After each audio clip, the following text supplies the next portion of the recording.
All right, let's talk about healthy eating right now, shall we? All right, everyone, so I'm making a video for you on day, just like 2 weeks in, I'm not sure, of this lockdown, isolation, self-quarantining, social distancing situation that is happening right now, and it's potentially kind of at the beginning of it. So I've been getting a lot of questions and hearing a lot of concerns around the area and the topic of healthy eating and being consistent with our diet. A lot of people are at home all day, every day, and within 5 steps of their kitchen at all times and struggling with that. Or maybe you are one of the people that stocked up on pasta and frozen pizzas to have for dinner every night. And know that that isn't going to necessarily get you to your goals or keep you on track with your diet. So I have 5 tips for how you can stay eating healthy while stuck at home during this time, and hopefully some of these will help some of you. Okay, so tip number 1 is talking about our pantry. Stock up your pantry, but with the healthy stuff. It doesn't all need to be pasta and high sodium soups, okay? So there are tons of healthy options that will last in your pantry longer than your self-quarantine will, and these can be bought in the store, but not only in store, most of them can be bought online too. So a lot of us aren't trying to go to the grocery store every other day, or maybe even every week. These will last you quite a while, and if you want them delivered right to your door, they can be delivered as well. So some examples of things you can stock up on are, first and foremost, whole grains. So things like brown rice, wild rice, quinoa for more savory dishes, and then oats.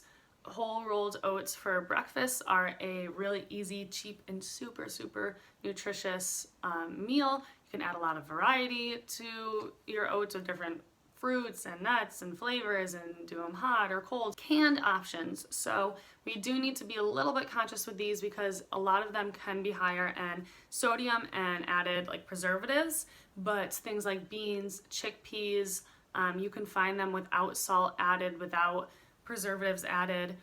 You can find canned veggies. Again, be kind of conscious of what is added to those, but you can find better options, and for a lot of people that may be a good option to get in their veggies right now. Or even soups, low sodium soups. Again, these can be higher in sodium, so seek out some lower sodium soups.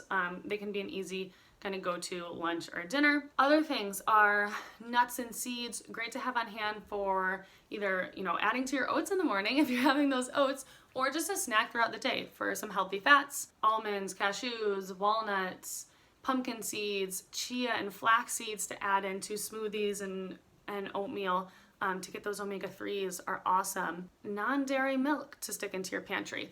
A lot of people buy these refrigerated, but you can find non-dairy milk right on the shelf, and if you buy it right off the shelf or order it offline, right off the shelf, non-refrigerated, you can stick it in your pantry and just refrigerate it when you open it.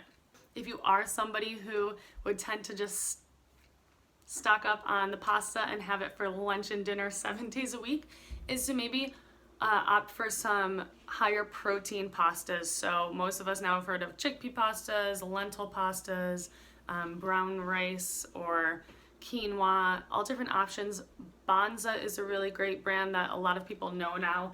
And last time I was in Whole Foods, the Banza section was totally filled. So they are definitely in stock at the stores, and you can find them online. So that's a great swap to do to add a little nutrients and protein if you are someone who enjoys pasta.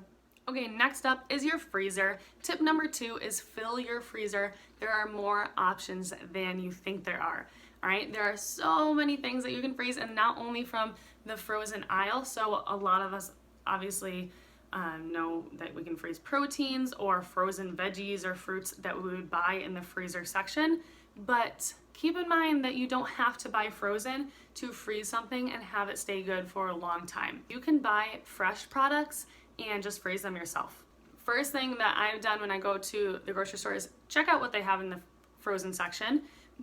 stock up on, or we don't need to clear the shelves here, people, but grab a couple things from there and then go over to the fresh produce section.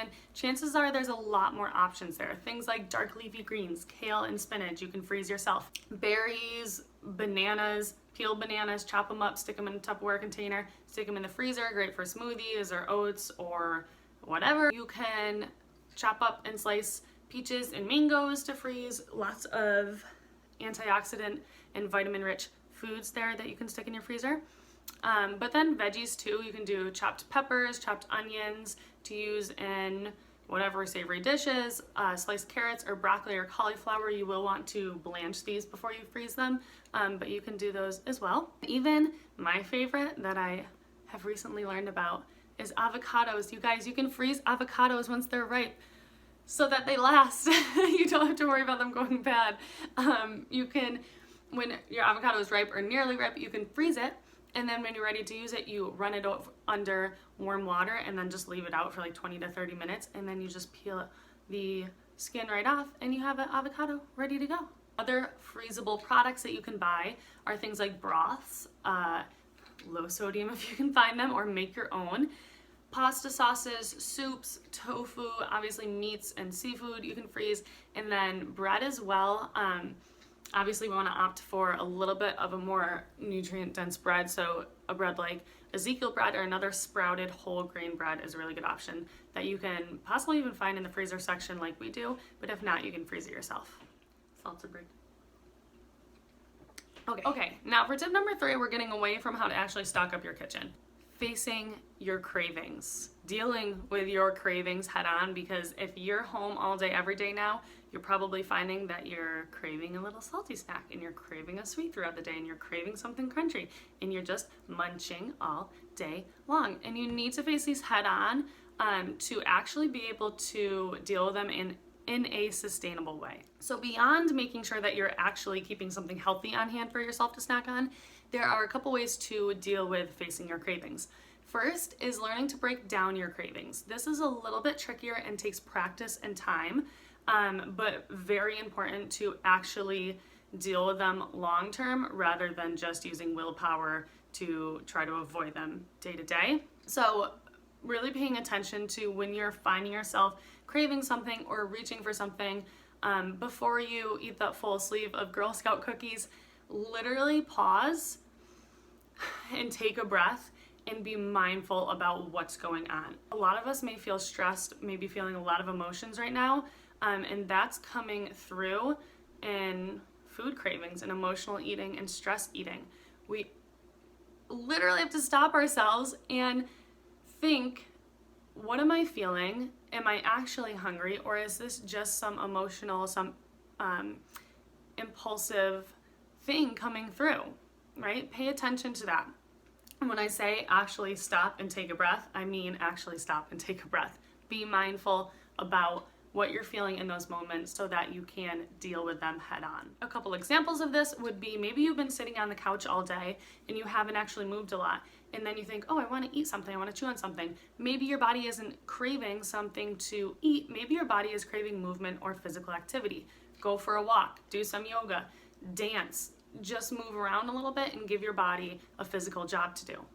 Another example would be if you are feeling stressed or frustrated or having some fears or anxieties coming through, and suddenly you're craving, the ice cream in the freezer or the cookies in the pantry. Maybe your body isn't actually craving that and it's really craving calm and stress management. Pause, recognize that, and try meditating, journaling, going for a walk, cuddling a pet, dancing again. I don't know, we can dance to deal with nearly everything, but something that's going to bring you some joy and kind of snap you out of that, and that isn't reaching for something that's going to make you feel worse or more guilty afterwards. The second thing we need to do and recognize when facing our cravings is understanding that we have control over the food choices we make. If you don't have this mantra going on, you need to implement it starting now. I have full control over what I choose to eat. All right? Say it with me. I have full control over what I choose to eat.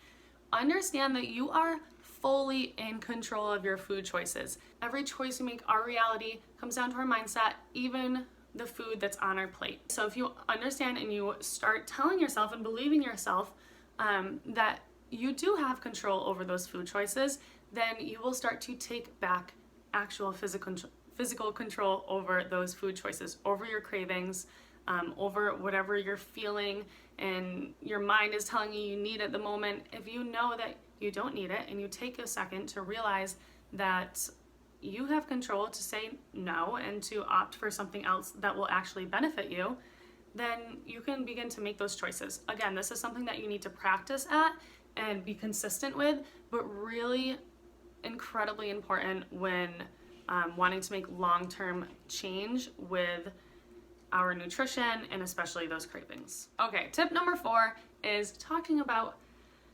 supporting local business, which we all want to be doing right now, right? There are a lot of businesses, especially restaurants too, that are struggling during this time, that can't have people come visit them, and they're doing takeout and delivery. A lot of them are, at least. I know in my area, a lot of people are supporting those businesses, but a lot of people are resulting to takeout and delivery every night or nearly every night, and kind of using this as an excuse to make indulgent choices on a consistent basis.